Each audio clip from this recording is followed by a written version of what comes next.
it's going to be really interesting, especially if it goes. And I think that the chances are probably pretty fair. I think Honor resonates enough with people. I would love to see Honor done as well as, Person of Interest. Okay, for example, where it was so heavily character driven, and you watch these people growing and changing and stuff. I mean, especially if you start earlier in Honor's career than Let's Dance. Okay, would be while she is still sort of the gawky. You haven't quite got myself squared away here yet. Very competent, but socially inept. Do you have anything that you've written but not published about that? That would be in that time frame? Yeah. Not really. The closest I come to that is where she and Nimitz meet when she's like 12.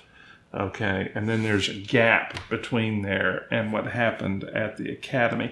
I'm in two minds about doing the Academy because it's been done in flashback. Okay. And because it's been done in flashback, I don't want to inadvertently introduce a continuity error.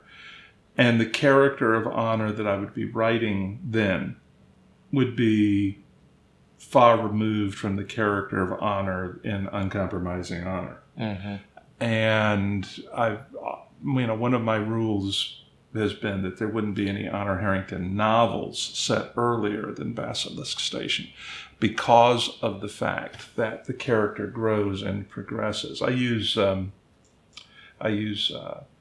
Horatio Hornblower as an example because the first 3 novels written are like almost the last 3 novels, may be the last 3 completed novels. Because, there was Lord Hornblower in the West Indies and whatever the one is where he's got the squadron in the Baltic. But I think those were the only 2 novels that were written after the 3 in which he's introduced. And he's already a full captain when he's introduced. And then you go all the way back to Mr. Midshipman Hornblower and the Atropos. I mean, it's all of the earlier books chronologically in the series. Forster has a much better grip on who Hornblower is. So the character is actually better established and more completely drawn in the early books. And if you read the series in internal chronological order rather than order of release, you're going along, then all of a sudden you hit, this is the book in which Hornblower was created. You see what I'm saying? And I wanted to avoid that with Honor. And there would be an element of that in doing fiction, short or long, about her career at the Academy. Now, I could almost see for a television series doing the whole bit with Honor and Pavel as the beginning of the series, including him getting his ass kicked in the showers, and then go straight from there to her taking command of the Fearless, or something like that. So here we'd have the very young Honor. And then here she is, 20 years later, she's taking command. She's this cool, competent person. And then she finds out that this guy that she had the encounter with at the Academy is dumping Basilisk on her. That would be one possible hook. That could be an earlier Honor connecting to that. But that would sort of entail going into Basilisk Station in the pilot episode. And there's no way you're going to get that entire story into a single episode. You see what I'm saying? So this is what I'm talking about when I'm saying, there are constraints involved in telling this that are different from what somebody writing a novel would be facing. So I have to see how it works out. I'm hopeful Mm-hmm. I am not, planning on buying my retirement home yet. But I'd really, really like to see this go. And I'd like to see it go not just because obviously it would be a good thing financially, but because it would be, I think, get Honor to a wider audience. Mm-hmm. It's kind of like when we were looking at movies. All right, it was kind of every single person who ever read an Honor Harrington novel bought a ticket to a movie and nobody else came, the movie would be a disaster. Okay. So the product that is finally produced, whether it's for TV or cinema, has to be something that will speak to a broad enough audience to succeed. I like to think that if a broad enough audience had picked up the Honor Harrington books, that I would have sold 17 million copies of each book.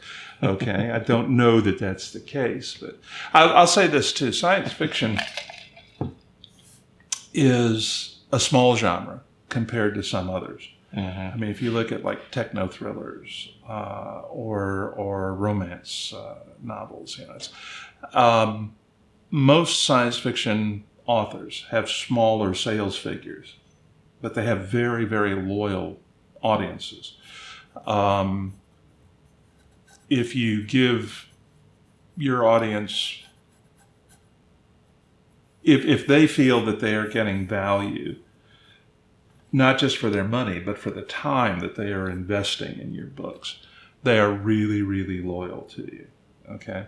But cracking the bestsellers list is hard. For the general bestsellers list is hard for a science fiction author. Okay, and yet science fiction is incredibly successful in cinema and TV these days. So I'm thinking that what we are looking at here is that this is going to be right in the wheelhouse of somebody's going to look at it and they're going to say, okay, strong female characters, sense of responsibility, there's military action involved, the whole 9 yards. There's a lot of material in the Honorverse. There darn well should be. I spent 25 years creating it. And I think that the TV people, Radar, are planning on mining it for their series, and we'll see what happens. I'd love to see. Now, of course, one of the problems is going to be like, who do you cast for Honor? And there have been a lot of people who have been suggested, over the Claudia Christian,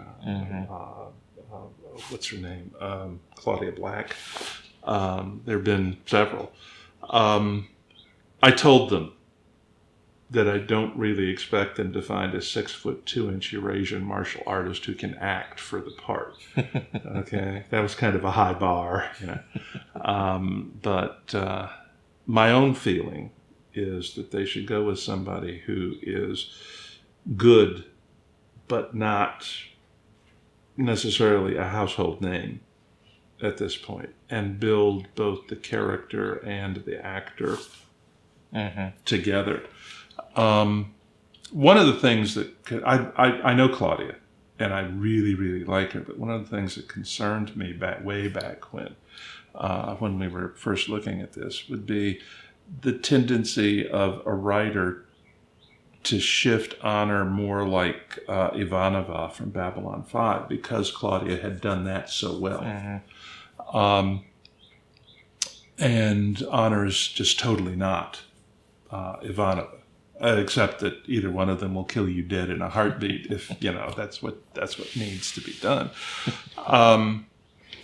So I think finding somebody who could grow with the part would be good. And another part of it is going to be, what age do you look for? Okay, because Honor is 42, I think, in Basilisk Station, but she looks like she's like 19. Well, I think that a TV audience might have more trouble buying a 19-year-old as the tough, seasoned, commander. So I'm thinking we're probably going to be looking 30s for the original, and see where we go from there. But that's just one of the whole host of details, like I was talking about earlier, where you have to adjust between the two different media. Because I can tell you she looks like a 19-year-old and that everybody around her understands that she's not. But the audience who's watching this isn't all those people around her who understand that she's not. They're people who are going on the basis of people they know when they're looking at how much life experience can this individual actually have. 42 years would say what? So let's see what happens.